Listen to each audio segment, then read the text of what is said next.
Greetings, y'all. I'm Campson, of course, because you're on my Patreon. Thank you so much. Y'all fuck with me tough, and I love you for it. I fuck with you tough too, and I'm going to be sharing some love with you based on a recent experience. And I realized I haven't talked about this in a couple of years, so it's always beneficial to do a refresher. I'll be discussing how to safely remove negative entities from your house.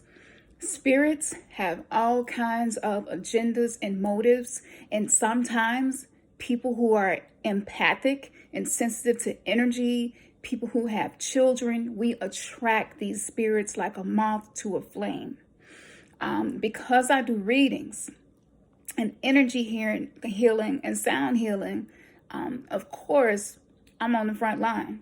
So I have an experience I'm going to share with you. And this is not to scare you, but it is to let you know how serious it is for us to know how to deal with these things so that we don't get in dangerous situations that could have been avoided. Ooh. So growing up, I was always the one seeing spirits.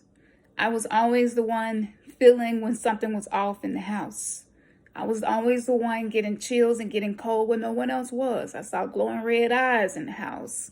I had spirits like really pick on me and fucking bully me as a kid. I learned very early that my state of mind either protects me or exposes me to having these negative experiences. So, those are some of the signs: things being moved around, smells in which there is no explanation for the smells. That's definitely a huge, huge red flag that something is going on in the house. If you are finding yourself depressed more than you ever been before, if you find yourself feeling argumentative and you don't know why, if you find yourself being easily frustrated, you could very well be affected energetically by a negative spirit in your home. These spirits is increasing the activity, the paranormal activity is increasing because the veil is down. This is where we are, it's just what it is. So fast forward to 2017, and this when I was really, really starting to get serious about my spiritual work, to the point where it wasn't something I did every blue moon, but it was an everyday process. We were getting ready to move in some new furniture, and we took the bed and set the bed on the wall. Just so happened the night before that, I put a glass of water. I'm going to tell you how to do this after I tell you the story. I set a glass of water in the corner, just an area where I was suspicious that it was some type of negative energy causing some of the experiences we were having in the house. This particular day, I didn't check it. And so I walked into the room to get another box, and the bed that was leaning against the wall, I saw it. It was pushed off the wall and on top of me. In that moment, I thought to myself, I put the glass out last night. I must have pissed this spirit off because it didn't want to be discovered. So I lift the bed up off of me. I get up, I go to the glass, and I look in the glass, and there's bubbles all in this glass of water. I mean, you would have thought it was some Sprite that I had poured in there. It was so many bubbles in there. So what you can do is take a glass. You can do more than one if you want to do each bedroom or each part of the house. Just sit out a glass of water, not plastic. It has to be a glass of water where you can see through it.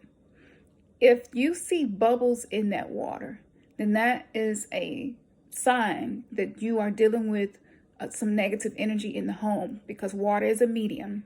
Water molecules hold energy. And so the air that forms inside the glass of water is significance of this mental thought form, etheric astral energy that's within the home. So that's something really simple that you can do, and you can repeat this process until there are no more bubbles in it. Unless things are getting better. So that's one way that you can figure out if you're dealing with a negative entity in your home. The next thing, once you know, okay, it's something going on in the house, use the egg cleansing that is here on Patreon to cleanse yourself, okay? You want to do that before you cleanse the house so that you will know whether or not this spirit has also attached itself to you.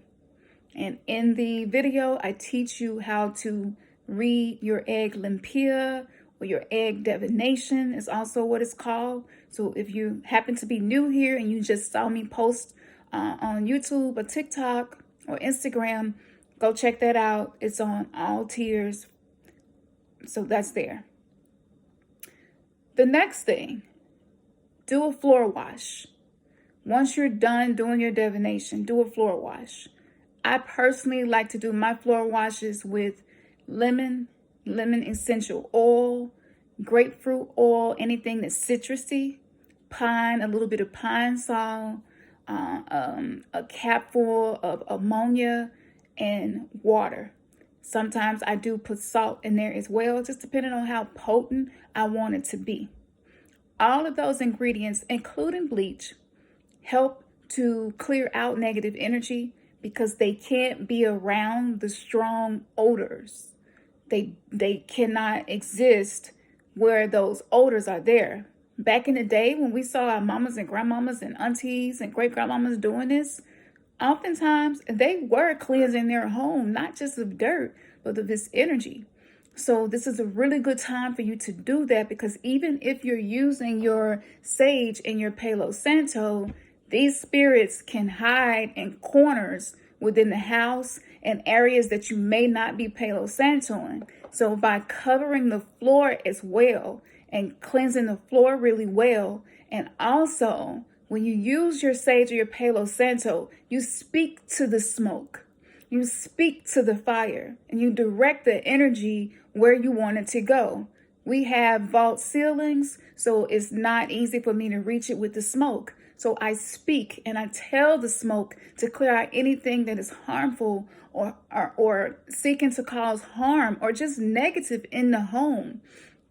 Because sometimes if you're having a lot of accidents in the house, you keep hurting yourself, stomping your toe, cutting your finger, like stuff like that keep happening to your kids, that is also a sign. So you speak and you direct the smoke.